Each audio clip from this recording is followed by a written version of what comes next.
Bon, on devait avoir Paulo Costa contre Khamzat Chimaev, mais le Brésilien a déclaré forfait après une blessure au coude.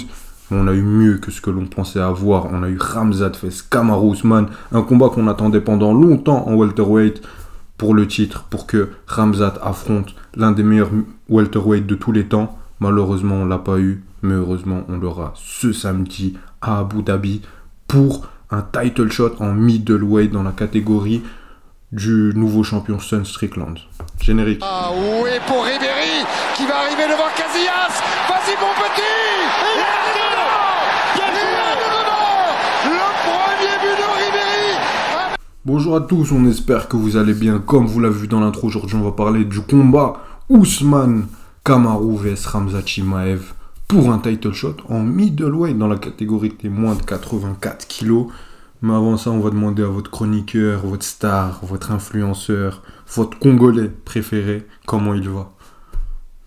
Alors, Ayoub fait semblant d'être dans la gentillesse, la politesse, mais encore une fois, comme vous le voyez, il m'impose un sujet, mais moi, encore une fois, vu que la première vidéo vous avait plu. Mais en tout cas, hâte de rentrer dans ce monde, hâte de parler de ce combat, Ayoub, même si j'ai posé beaucoup de questions comme la dernière fois, mais vous installez-vous, abonnez-vous et commentez. Les pros de MMA, je sais que vous connaissez plus qu'Ayoub, parce qu'Ayoub, il a cette arrogance, il croit qu'il connaît tout dans ce sport, mais je suis convaincu que non. Donc commentez, corrigez-le, insultez-le, et voilà. Sachant, bref, non, après je vais commencer à call out des mecs, etc. Alors que je vais me faire fouetter à l'entraînement, non, on va se calmer. Et on va être plus sérieux. Bon, on va commencer un peu par parler de Kamaru Usman avec la roulette russe, très joli jeu de mots, trouvé par moi-même. Et après, on parlera de Khamzat Chimaev. Vous avez dit, il est arrogant. Oui, très arrogant. Et alors? Non, je rigole. Et en deuxième partie, on parlera de Khamzat. Est-ce que c'est un Khamzat 2.0 qu'on aura? Quelles sont les clés pour qu'il gagne ce combat? Est-ce qu'il est si favori que ça? Est-ce que ce sera vraiment facile pour lui? On en parle tout de suite. Bon, concernant Kamaru Usman, il a pris ce combat à 10 jours de l'échéance, même si je pense, d'après certains échos que j'ai entendus, puisque voilà, vous savez, je suis quelqu'un qui a beaucoup d'influence dans ce monde-là. Mais non, mais plus sérieusement, il y a beaucoup de sources qui révèlent qu'apparemment, tu sais, depuis un peu plus d'un an, à chaque fois qu'il y a un gros combat, même l'année passée, Oliveira, Islam Makhachev, t'avais Volkanovski qui était payé pour faire le cutting, et que si jamais il y a un combat blessé, ben il est là. Il y a eu pareil pour Leon Edwards, Ousmane, où t'avais Covington qui était là, et apparemment, Ousmane était en train de se préparer pour être le backup de ce combat. Donc, et déjà pour le main event, t'avais Gamrot, en tant que short notice, possible, préparé par l'UFC. Donc pour moi, ce serait pas impossible. C'est combat que tu prends à quelques jours. Mais là, c'était préparé. Okay, genre, on prépare un remplaçant. Donc moi, ça m'étonnerait pas que quelques jours avant ou après le combat, on apprenne que Kamaru Usman était préparé et qu'il nous a menti. Honnêtement, ça me choquerait pas.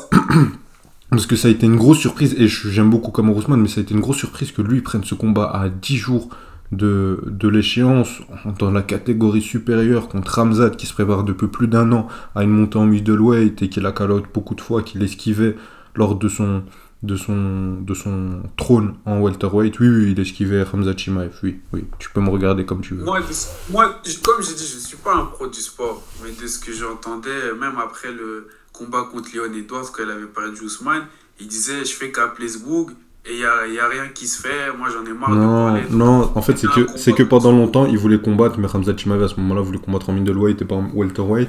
Mais après, tu sais, quand avant de combattre Leon Edwards, il nous dit, je finis Edwards, puis je vais battre Canelo, et qu'à chaque fois qu'on lui parlait de Khamzat, il esquivait un peu. Voilà. Mais bon, bref, on n'est pas là pour parler de ça, on n'est pas là pour faire une guerre tchétchéno-nigérienne, mais plus pour analyser ce combat. Bon, pour les points positifs de Kamaru Usman sur ce combat, déjà, je pense que c'est tout simplement sa boxe anglaise. Je pense que c'est un combat, si on aborde l'aspect lutte, je sais pas s'il y aura beaucoup de lutte.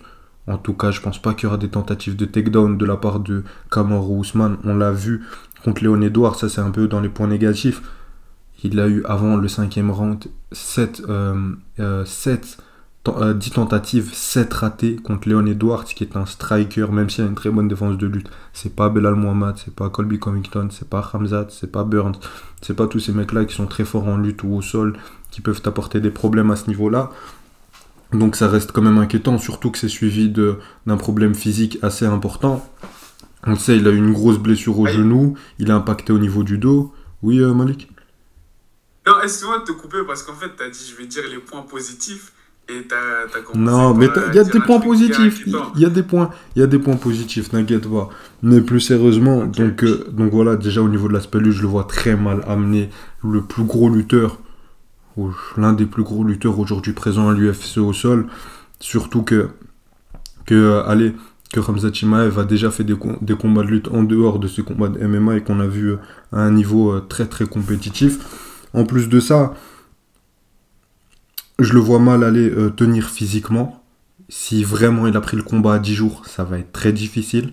En plus de ça, on a énuméré ses pépins physiques. Donc là-dessus, au niveau de l'aspect lutte, je pense que Kamaru Usman va se concentrer pour faire un match de striking. Essayer de ne pas se faire amener au sol. Et même s'il se fait amener au sol, je veux quand même retenir le point positif de sa très grosse défense au sol. On se rappelle qu'il avait combattu Demian Maia, qui est une référence dans le monde du grappling. Burns n'a pas osé aller au sol avec lui parce qu'il sait que déjà il a une grosse lutte, une grosse domination au sol où il sait tenir les mecs. Donc là-dessus, même si Khamzat Chimaev arriverait pendant le combat à l'amener au sol, je pense pas que ça lui poserait trop de soucis, en tout cas au niveau du grappling du JJB. Donc là-dessus, c'est un point positif. Et honnêtement, en boxe, je pense que Kamaru Usman, dans les yeux des gens, on parle pas encore de Khamzat Chimaev, part avec un avantage au niveau de l'anglaise. Parce que Kamaru Usman, c'est un mec, il ne faut pas oublier, son jab overhand a été très très performant dans les derniers combats, dans ses défenses de ceinture. Il met KO Masvidal grâce à ça, il met KO Burns grâce à un jab, il met KO Covington puis le met knockdown au deuxième combat. Donc il peut être très inquiétant même au dernier combat. À un moment il a réussi à étourdir Leon Edwards avec un simple jab en contre.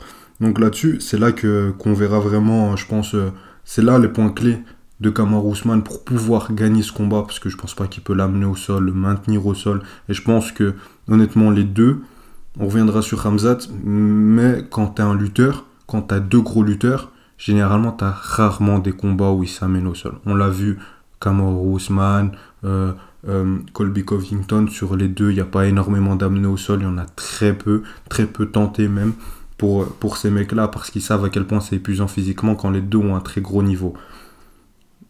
Donc, je vois Kamaru Usman rester au sol. Je pense que les clés pour qu'il gagne, c'est qu'il fasse du striking à 100%.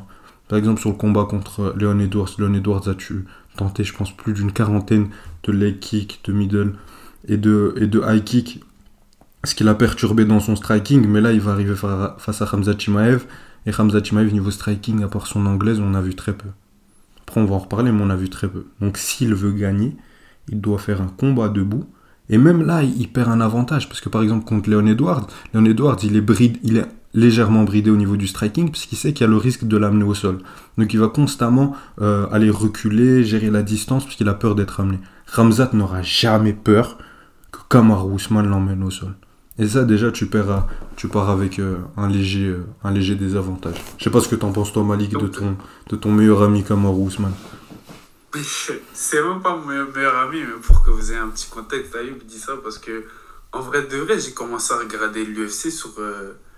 L'UFC, genre, je connaissais l'UFC, McGregor, Khabib, etc. Mais vraiment, on le regardait plus régulièrement au combat de Ousmane, je pense. Le combat d'Ousmane Edouard, justement, j'avais vu sur Insta. Et Ayoub, je sais que c'est un sport qui kiffe, qui suit depuis. Je l'avais envoyé, oh, c'est quoi cette dinguerie, etc. Et donc, même pour la revanche contre Edwards, le combat que mentionne beaucoup Ayoub, bah, je disais Ousmane va gagner, etc. Il l'a pas fait, mais bref. Alors, Ayoub, je le trouve assez dur avec Ousmane, parce que je trouve qu'il a parlé de points positifs, d'avantages, qu'au final, à la fin, il a dit, il ne sait même pas si c'est un avantage. Donc, en gros, pour Ayoub, ce combat, il n'y a pas photo, dû au temps, vu que c'est une short notice, comme tu as expliqué, que c'est un combat qu'il a dû prendre, qui ne s'est pas préparé pour ça. On sait que dans les sports de combat, c'est grave important de préparer un combat, et sur le fait que sur les points tactique, excusez-moi de ramener un peu du foot dans votre sport. Non, mais c'est tactique. tactique. Sur les points tactiques, ben, tu vois pas où Ousmane a réellement de l'avantage, à part que s'il en met une bonne, ben, l'ami Chimaev peut être ruiné. Moi, je dirais juste que de ce que j'avais entendu dans les vidéos que j'ai regardées, parce que j'essaie d'apprendre un peu ton sport, etc., c'est que, en fait, le truc, c'est qu'on ne sait pas si Ousmane, comme tu l'as dit, s'est préparé malgré tout, si c'était un backup discret mais qu'il l'a pas dit, tu vois, qui s'est préparé malgré tout pour ce combat, pour cette éventualité. Et donc, pendant les mois après son combat, ben, qui s'est entraîné, qu'il a même pris du poids, etc. Même si je pense que c'est son poids de base, non, Non. 84 kilos? Pas du tout. Non, de base, il est à Ouais, 7 kilos. En fait, dans la vie de tous les jours, il doit peser aux alentours de 90 kilos, je pense, entre 89 et 91 kilos. Il dépasse pas les 90 kilos, ça je pense pas. Et quand il fait un cutting, il arrive à 77. C'est son poids de forme, c'est son poids où il combat bon. Il récupère du poids après la pesée, bien évidemment. Il arrive à un peu plus de 80 kilos. Mais là, en middleweight, t'as un Khamzat de l'autre côté qui prépare une montée en middleweight depuis septembre dernier. Depuis qu'il a raté sa pesée dans le combat qui était prévu contre Nate Diaz, ben, il prépare cette montée en middleweight. On l'a vu prendre de la masse. Après, je pense que là-dessus, bon, on en reparlera de Khamzat, mais j'ai pas l'impression qu'il y a une grande différence de poids, en tout cas. Il y a peut-être 3 kilos. voilà, okay. 3 kilos en c'est plus. ça, justement, c'est ça que je voulais justement te demander, parce que la plupart font des gros coachings pour être dans leur, comment dire, dans leur catégorie, être en forme, etc. Mais justement, quand tu m'expliques que le bouc de base, il est au-dessus du poids même, malgré qu'il monte de catégorie, en fait, c'est son poids normal, même si c'est justement le cutting sera moins conséquent. Oui, oui. Est-ce que c'est pas mieux? C'est pas mieux, mais le cutting est moins conséquent aussi pour Khamzat. Mais pourquoi c'est pas mieux, en fait? Parce que en fait, non, non, c'est pas que c'est pas mieux. Mais le problème, c'est que, ben déjà, le but du cutting, c'est quoi pour ceux qui ne savent pas? Bien sûr, le cutting prend énormément d'énergie et prend physiquement. Mais le but du cutting, c'est d'arriver à un poids où généralement tu vas être supérieur physiquement à ton adversaire. Par exemple, si tous les deux on fait, je fais 90 kg, t'en fais 85, c'est pas du tout mon poids, c'est pas du tout son poids. Mais si on descend tous les deux en 77 kg, ben j'aurai un avantage physique sur toi.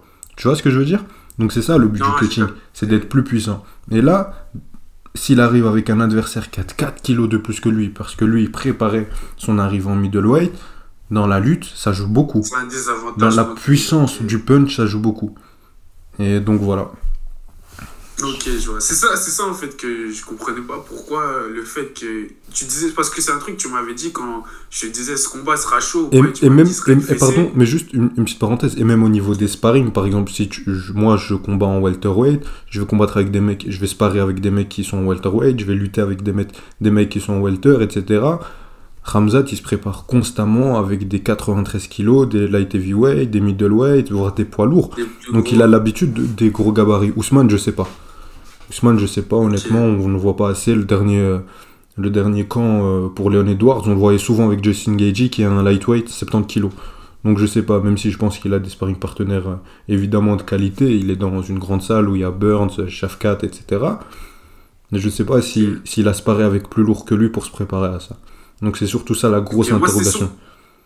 C'est ça, moi c'était surtout sur le cutting que je voulais mieux comprendre ça. Mais sinon sur le combat, en fait moi je le vois dans le sens où, comme tu as dit, c'est deux très bons lutteurs et que je pense pas que ce sera un combat au sol, comme tu l'as expliqué, qui sera debout. Mais moi c'est surtout l'aspect où je sais pas si en termes de cardio, Ousmane sera prêt à la cadence que va mettre Khamzat, même si là on va sur Chimaev, parce que je sais que Chimaev c'est quelqu'un qui va à fond tous les rounds entre guillemets. T'as trouvé la parfaite transition pour qu'on parle de Khamzat. On a titré ça Khamzat 2.0. Pourquoi Khamzat 2.0? Parce que déjà ça fait qu'1 an qu'il se prépare. On sait à quel point sa cadence d'entraînement est folle. Il a eu au moins 3 training camps où il attendait un combat, il ne l'a pas eu, donc le mec est plus que préparé. En plus, si on enlève l'épuisement physique des cuttings qu'il n'a pas eu pendant 1 an, etc., je pense qu'on aura un Khamzat bien meilleur. Et surtout, le point clé, le point très important, c'est qu'il a changé de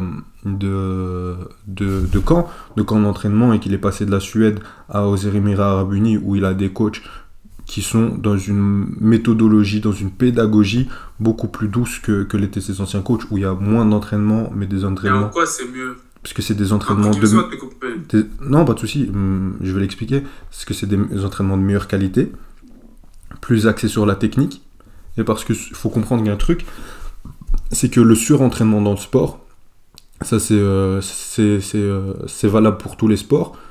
le surentraînement, ça va être bien au début. Par exemple, si toi et moi, demain, on commence le MMA, on peut faire 3 mois où on s'entraîne comme des malades, etc. Et le problème, c'est que, après, en fonction de ton niveau, c'est que tu vas avoir une progression très rapide. Donc tu vas avoir l'impression que c'est plus tu t'entraînes, plus tu deviens meilleur. Oui, c'est vrai au début. Mais le problème, c'est que physiquement, nerveusement, tu vas chuter très vite. Tu peux pas avoir une cadence de 3-4 entraînements par jour, comme on l'entendait de sa part, tous les jours, toute l'année. Non, ça, physiquement, ton corps ne va pas tenir. Ça va durer pendant une période, mais les séquelles seront trop grandes. Et même dans un camp, c'est bien de s'entraîner énormément pour se préparer, etc. Mais si tu t'entraînes beaucoup trop et que tu mets trop d'intensité, tu risques d'arriver à un seuil de contre-performance à ton combat où, s'il y a des graphiques pour l'expliquer, j'essaierai d'en trouver un pour le placer dans cette vidéo. Mais Oui, au lieu d'arriver à... Au lieu je de... comprends rien. Vraiment ou... Je rigole, je rigole. Ah, parce que, Non, je rigole, parce que si je suis pas clair, faut me le dire. Mais au lieu de t'arriver à ton pic de performance, tu risques justement de faire l'inverse et d'arriver en dessous du niveau minimum de performance que tu dois avoir. Donc au lieu d'être à ton pic, tu ne seras même pas au milieu, mais tu risques de chuter physiquement et nerveusement, ce qui peut être très contraignant pour des combattants. C'est pour ça que souvent on voit des combattants, on se dit mais à l'entraînement, il a un cardio de malade, mais en combat, et après 2 rounds, il était épuisé. Déjà, il y a le combat, les coups que tu prends, les coups au corps, etc., la lutte. Et il y a cet aspect qui est très important. Et pour revenir En sur... gros, excuse-moi de te couper. C'est juste, en gros, c'est comme si l'échauffement, tu vois, pour ceux de la chaîne qui sont habitués au foot, c'est comme si à l'échauffement, tu donnes ni chaîne trop. C'est pas ça, c'est comme si si pendant 2 semaines... trop tu- avant non, le match. c'est par exemple vendredi, tu t'entraînes comme un malade avant ton match, le match, tu risques d'arriver crevé. Si toute la semaine, tu as fait une semaine trop intensive, c'est pour ça que les préparateurs physiques vont souvent te préparer les programmes où tu auras de la force, de la vitesse, de l'explosivité en début de semaine, un jour plus calme, un jour où on monte un peu pour arriver à une courbe constante où tu vas arriver à ton pic de forme en compétition. Ça, c'est juste de la préparation physique. Donc voilà. Et au niveau de ces coachs, ils ont une préparation beaucoup plus méthodique. Et ça, je pense que ça va être la clé du combat. Parce que avant de passer à ça, je vais passer à sa lutte, où je pense qu'aujourd'hui, pour le 21 octobre, en tout cas, Khamzat Chimaev a une meilleure lutte que Kamaru Usman. Déjà. Je pense que lui ne peut pas se faire amener au sol par Kamaru Usman pour toutes les raisons qu'on a citées. Et je pense qu'il peut l'amener au sol. Déjà parce que, comme on l'a dit, il sera plus lourd. Khamzat Chimaev a une lutte très agressive. Khamzat Chimaev n'a pas tous les pépins physiques qu'a Kamaru Usman. Et ça va être là la clé du combat. Ça va être le fight IQ et le game plan que Khamzat Chimaev va mettre en place. Bien sûr que Kamaru Usman peut connecter Chimaev. Mais pour moi, tout ce combat-là dépend de Khamzat Chimaev. Si il perd, à moins qu'on ait un truc vraiment Leon Edwards, Ousmane Kamaru, c'est un coup un high kick à la dernière minute. Bien sûr, tout peut se passer dans ce sport, on le sait.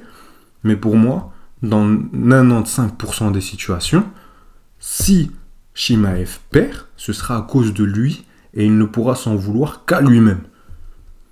Parce que le problème, c'est que contre Burns, il fait un premier round parfait, il l'emmène au sol, mais il voit qu'il a un niveau grappling de l'élite mondiale, donc il risque pas plus longtemps. Il gère au niveau du striking, bon jab avant, il arrive à le connecter, à lui mettre un knockdown, malheureusement, il n'arrive pas à le finir. Ça, c'est le game plan qu'il doit suivre. Et deuxième round, il s'enflamme, il veut le finir, il tente que des overhands, que des gros coups pour le finir sur un seul coup. Et là, c'est lui qui se fait connecter. Mais le problème, c'est que s'il se fait connecter par Kamaru Usman, ça peut très vite tourner au chaos. Même si Khamzat Chimaev a un très gros menton. Hein, parce que quand il prend le knockdown, il le prend en fin de round. Donc il peut récupérer. Mais là, on ne sait pas s'il pourra récupérer s'il se prend un knockdown à la moitié du deuxième round ou à la moitié du troisième round. Pour rappel, ce combat se déroulera en 3 rounds. Knockdown, c'est quand tu es étourdi. Par exemple, en boxe anglaise, tu es étourdi, on compte 10 secondes. En MMA, on continue. Et donc là, justement, ça peut être très dangereux pour lui, parce qu'il a été chanceux sur Burns que ça arrive en fin de round. Même pour lui, même le knockdown qu'il a mis est arrivé en fin de round. Donc voilà. Donc lui, il a une très grosse anglaise, comme Kamaru Usman, même si pour le moment, on a plus vu celle de Kamaru Usman, donc on a des doutes. Mais lui a le facteur de pouvoir mélanger la lutte et de pouvoir épuiser le Nigérian. Parce que si il a le bon game plan pour tenter de l'amener au sol, essayer de le maintenir un peu, le fatiguer, faire du ground and pound. Ceux qui savent pas, on l'a déjà dit dans l'autre vidéo, me rendez pas fou. Non, je rigole. De le frapper au sol et le maintenir au sol, le fatiguer, l'épuiser. Et soit grâce à ça, tu pourras... Parce que le problème de Khamzat Chimaev, c'est qu'il peut aller se tuer à vouloir le finir sur un seul coup. C'est soit tu fais le combat parfait et tu le finis parce que tu as réussi à le bien connecter, bien mélanger en anglaise, tu l'as un peu étourdi, tu l'as fini en ground and pound, ou tu as trouvé une bonne soumission, ou soit tu gagnes les 3 rounds à décision unanime, tu as été clairement au-dessus de lui. Parce que les autres combats, Khamzat Chimaev avait quelque chose à prouver, parce qu'il avait battu personne avant Burns. Et on le montait comme la future star, etc. Maintenant, tu n'as plus rien à prouver. Tu as juste à montrer que tu es meilleur que lui, et dans tous les cas, tu auras un title shot. Parce que le plus important, je pense, aujourd'hui pour Khamzat Chimaev, c'est d'avoir le titre le plus rapidement possible. Parce que si, comme tu le dis, tout le monde t'évite, sauf moi, parce qu'en plus je t'ai DM pour qu'on fasse un combat, mais c'est pas le sujet. Si tout le monde t'évite, quand t'auras... Parce que déjà là, tu auras title shot, Sean Strickland, c'est pas le genre de mec à se défiler, et de toute façon, il ne pourra pas. Quand tu auras le titre, même si t'es Khamzat Chimaev, même si t'es le meilleur combattant de tous les temps, tout le monde te voudra parce que tu auras le titre. Et là, enfin, tu pourras battre les meilleurs.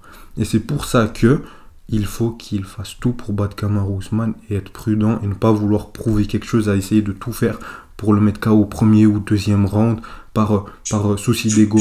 Et c'est ça, juste pour finir, et c'est ça qui peut le tuer, parce qu'on l'a vu, hein, le trash talk de Burns a su l'emporter, a su le faire s'énerver, a su le faire prendre ses émotions. Burns, hein, on parle pas de McGregor qui va t'harceler, on parle pas de Nate Diaz qui va t'insulter, on parle pas de Cédric qui va crier Khamzat, t'es mort. Non, c'est le Gilbert Burns.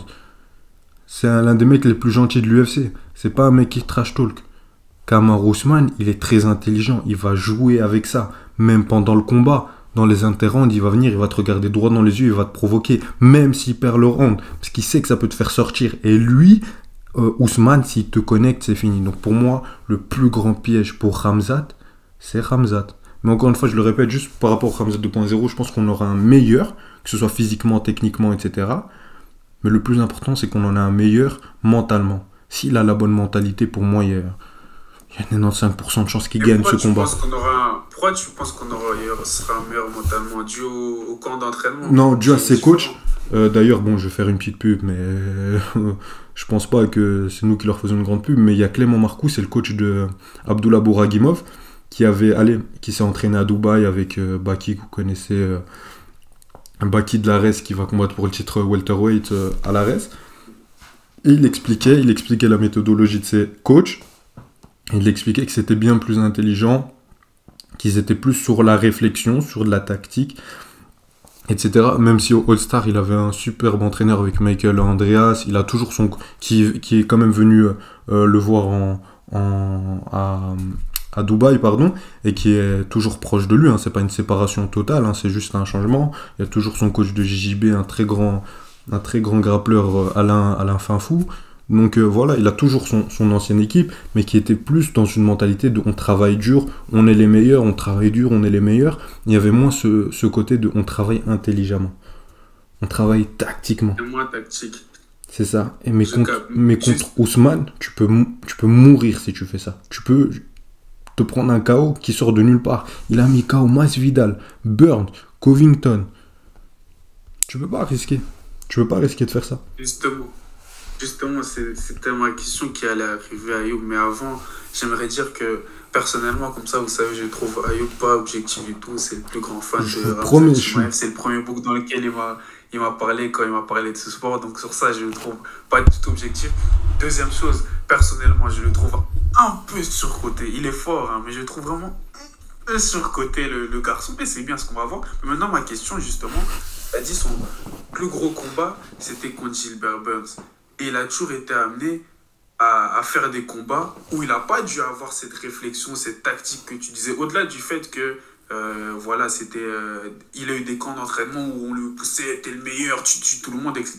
Mais je voulais te poser la question, est-ce que, à part du coup celui de Gilbert Burns où il a dû s'adapter vu qu'il a été choqué, il a eu un combat où il a dû faire ce que tu lui demandes? En fait. Tous les autres, en tout cas l'UFC, il les a finis au premier round. Et tu as eu l'autre combat le plus dur de sa carrière, même lui le dit, hein, et c'est Alice Kerov, qui maintenant va combattre, pas Nassourdine, mais Alves, un Brésilien finalement, qui est un très gros lutteur, qui est champion du monde de sambo. Et lui, niveau lutte, il pouvait pas l'amener au sol parce que c'est aussi un très grand lutteur. Et donc là, niveau striking, il s'était bien adapté. Il avait un striking intelligent. Et sur un uppercut, il a su le mettre KO au deuxième round. Donc voilà, en tout cas au très haut niveau, quand toute la foule crie waouh, parce que le combat est incroyable. Là, t'as Abu Dhabi qui va crier Khamzat, Khamzat. Est-ce que le mec va pas vouloir s'emporter pour essayer de le mettre KO? Tu vois? Parce que même si maintenant, tu sais, le problème c'est que la nature des gens revient trop vite au galon. Parce que même si maintenant toi tu me prépares, tu me dis Ayoub, combat intelligent, etc. Alors que moi je suis juste une brute qui veut mettre les mecs KO. Il y a 2-3. Oh, tu vois, ça peut vite monter l'adrénaline. Patate. Mais plus sérieusement, non mais. Rendons même pas ça plus compliqué, Ayoub. Pour les Bruxellois qui nous suivent ou les Belges qui nous suivent. Et un bout qui va dire, jure, il a dit ça à ta daronne. Tu vas y aller, tu vas faire ce qu'il va dire. Non, moi je suis pas comme ça. Moi je suis dans la paix d'esprit, je suis dans l'intelligence du combat. C'est un art martial, Malik, arrête d'être d'un voyou. S'il te plaît. Non, donc tout ça pour dire que moi en fait, mon questionnement, et le fait que je trouve un peu Khamzat sur le côté, c'est que on l'a pas vu tester sur cet aspect-là. Et je trouve que là, il va tomber sur une légende du sport d'une certaine manière, Ousmane. Je pense que c'est une légende du sport. Bien sûr, bien sûr. Qui lui a connu des défenses de titres, etc., des gros combats, etc. Alors que Khamzat, tu me dis son plus gros combat, c'était contre Gilbert Burns. Et Gilbert Burns, je pense qu'il a déjà été champion. Non. Donc sur ça, j'ai un gros questionnement sur Khamzat, comment il va gérer tout ça avec le public qui sera pour lui. Parce qu'en vrai, là, la pression, elle est sur lui. La pression, elle est sur lui. Je pense pas que la pression, c'est... Je pense que mentalement... Mais je pense pas... Voilà, c'est ça. Je pense que mentalement, le problème n'est pas la pression. Mais tu sais, tu disais, oh, il a dit ça ta daronne, etc.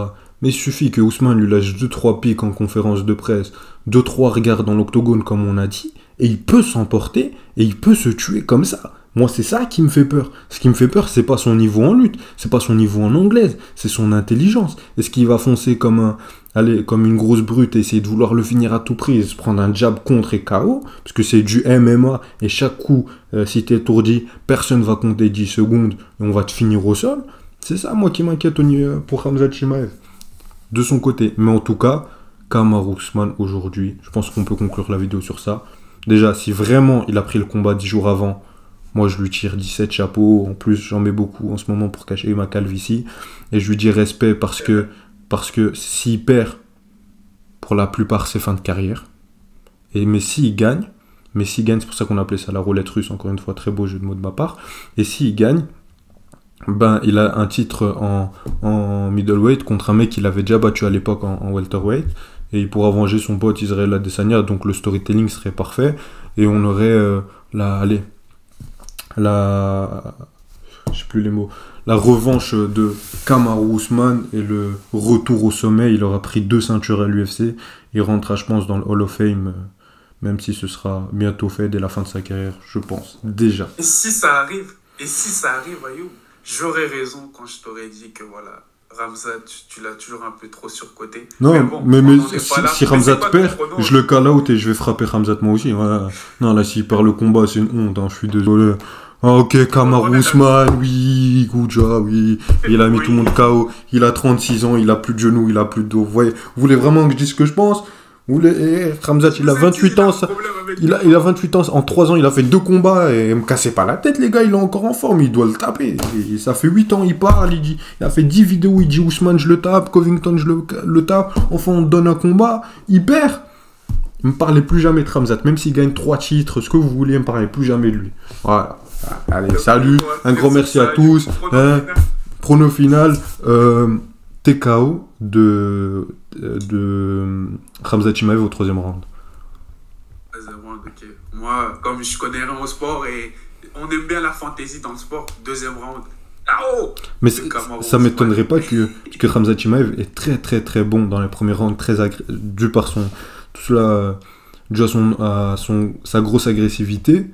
Ça me choquerait pas qu'il le connecte au premier et qu'il le mette KO. Change mon prono KO premier round. Voilà, ça y est. Faut porter ses... Allez, salut, merci à tous. N'hésitez pas à liker, vous abonner, activer la cloche. Non, pour Léon Edwards. Oh oui. C'est bon, on arrête la vidéo, je crois.